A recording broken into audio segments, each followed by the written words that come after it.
Good morning, everybody. My name is Ed Durbis. This is 93 Driving, and today we find ourselves in the mountains of Virginia, about 3 hours away from Washington, D.C., our hometown. We're here in Highland County, and we are test driving today the 2021 Nissan Murano SV all-wheel drive.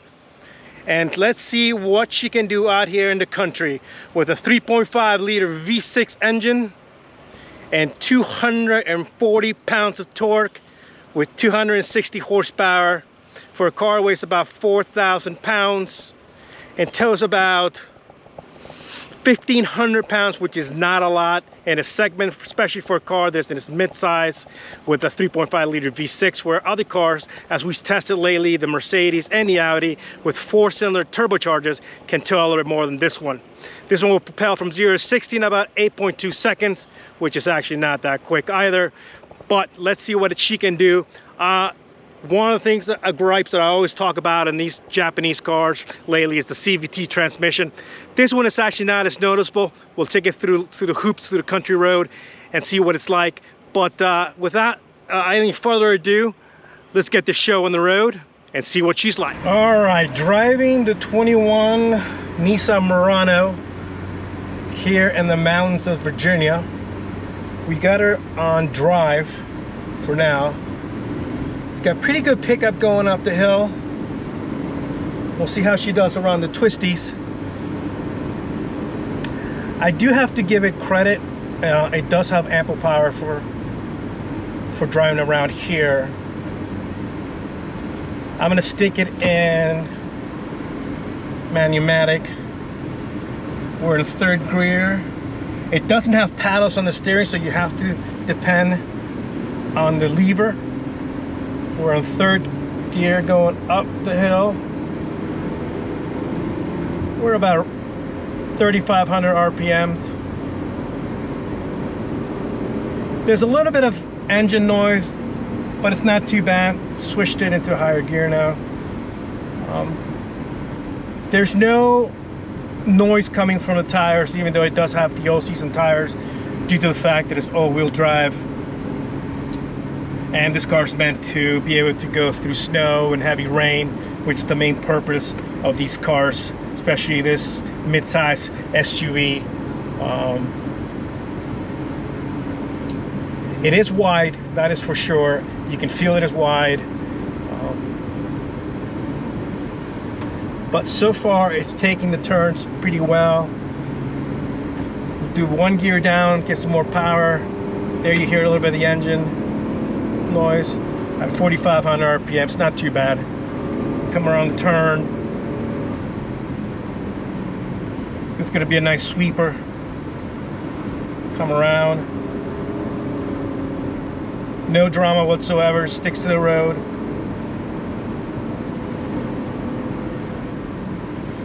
So basic driving dynamics here in the mountains. One gear down, give us a little more power. Yep, on the throttle.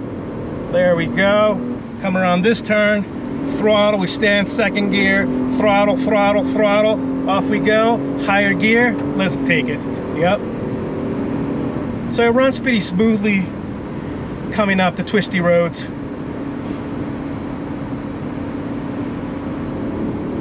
Yep, no drama. One gear down, come around the bend, throttle, throttle, throttle, full throttle. Throttle, throttle, brakes, gear down, brake, throttle down, throttle, throttle, throttle, no brake, throttle. We're in lower gear. At 5,000 RPMs coming around perfectly fine. So for a mid-size SUV, it handles pretty good. There you go. Absolutely perfect 93 driving this road.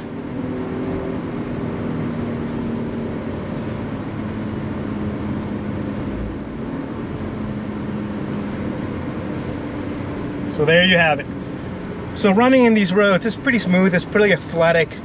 You don't feel a lot of body roll, which is, it's good. It's funny that We did get a lot of body roll on the Q3 that we tested last time. We weren't able to test drive the Mercedes on more curvy road, so I would think that would be also a little bit heavy in the top, since it's more boxy than this one is. But overall, this has handled pretty well. We'll have to test it on the highway heading back home and see how she does around all the big semis there off the highway. But overall, out here in the country, is doing a great job. It's got ample of torque to get us up the hill. Obviously got ample of torque to get us around the twisties going through the gears. So let's take her back home and go over a few things, and then we'll have to take her around the highway. Here we are on the highway heading back home after leaving Highland County, and I have to say, this is exactly where this car is suited the best. It's 3.5, 260 horsepower, 240 pounds of torque, cruising at highway speeds at about 1500 RPMs.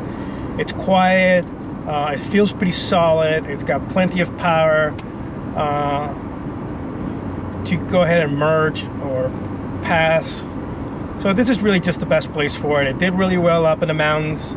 Now that we're heading home here on the highway, playing chickens with the semis, it feels pretty solid. There's a few things that I would have to gripe about. One of them, visibility. It's good looking out the front windshield. The side windows are fine. The A-pillar, on the other hand, is extremely thick, so you do have a little bit of blind spot up front. B-pillar is fine. The back, due to the fact this car has a little bit of that coupe SUV kind of appearance to it, the roof in the back squats down a little bit, so it does take a little bit of the luggage space in the back. You can easily fit suitcase back there, beach chairs, golf clubs, anything like that. But once you start stacking things up, that's when it becomes a little bit of limit in the space. It kind of reminds me of the original Infiniti FX.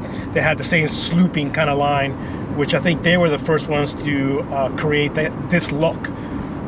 That being said, this 2021 Murano SV is due for a refresh or a completely new variation of it.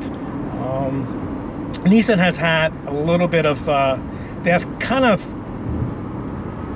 forgotten, their leadership hasn't really been there after Carlos Ghosn, who was the CEO of Nissan and Renault, was taken into prison 3 years ago by the Japanese for stealing from the company, and later on put in house arrest, where he actually went ahead and escaped and went back to his country of Lebanon and never been heard from again. So Nissan had lost exactly his path. They're currently right now rebuilding the brands. They got a new badge, which I think it looks pretty good. They got new products coming out. The new Nissan Pathfinder is coming out right now, which gives a little heritage back to the original one that came out in 1986. And you also have the brand new Nissan Z, which is going to go head to head and compete with Toyota Supra. With those things being said, a 37.5 price point for this car, to me, it seems a little high. There's so many other cars in this segment that offer a little bit more. I mean, at 37.5, you don't have leather seats, you don't have a panoramic sunroof, and at cars like the Mercedes GLB that we tested, the Audi Q3 that we tested, fall into that price point. And I think that quality-wise, they're better built. Not that I'm saying this car's not well built. It's got good materials. The plastics feel good. They're not hard. They're a little soft. They do have a little aluminum trim.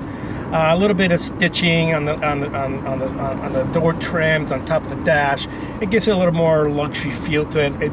It would really look nice if it did have leather interior, but obviously at that point we're looking at about $40,000 for that option, which would include the sunroof. And at $40,000, it's just too much for a Nissan Murano, in my opinion.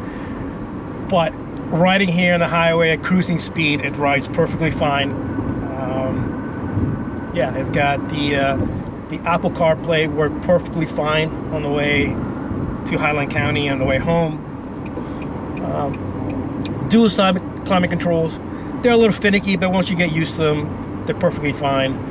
I touched base earlier in the transmission. This is probably one of the best CVT transmissions out there. Not that I'm saying CVTs are good transmissions at all, but Nissan has been working with them for a long time. So I think that they've probably have pretty much got it right, spot on where you really want it to be. But still, there's still a slight hint of lag there. But everything else is great. The instrument cluster is clear.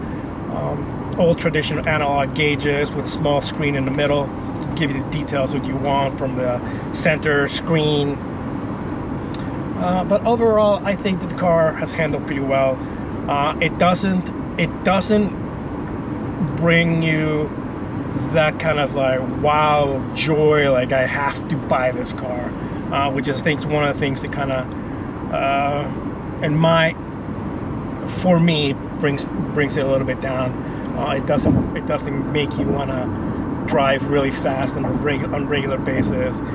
Like I said, it's a mid-sized car that does have plenty of room in the back, but overall, I think that if you're looking for a mid-sized car, I think that you can easily find something else out there in the same price range, especially if you want to equip the way they should be equipped. And now we're talking about $40,000. So there's a lot of cars out there in that price point. So with that being said, I did enjoy the time that I had with it. Would I be going to a Nissan dealership picking one up? Probably not. But I'm not saying that I wouldn't go to a Nissan dealership. If I do, I would probably go and pick up the brand new Nissan Pathfinder for starting at $37,000. It's a more compelling package. The appearance wise, it's got more rugged look. It doesn't have that old minivan kind of style to it. So my money would probably go in that direction if I was going towards a Nissan product. Well, I hope everybody enjoyed this video.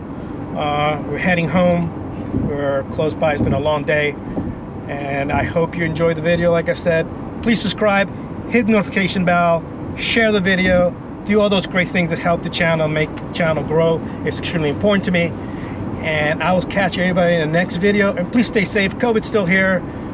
You know, take care of your family, your friends, do the right thing. Have a great day, and I'll see everybody in the next video very soon. Until then.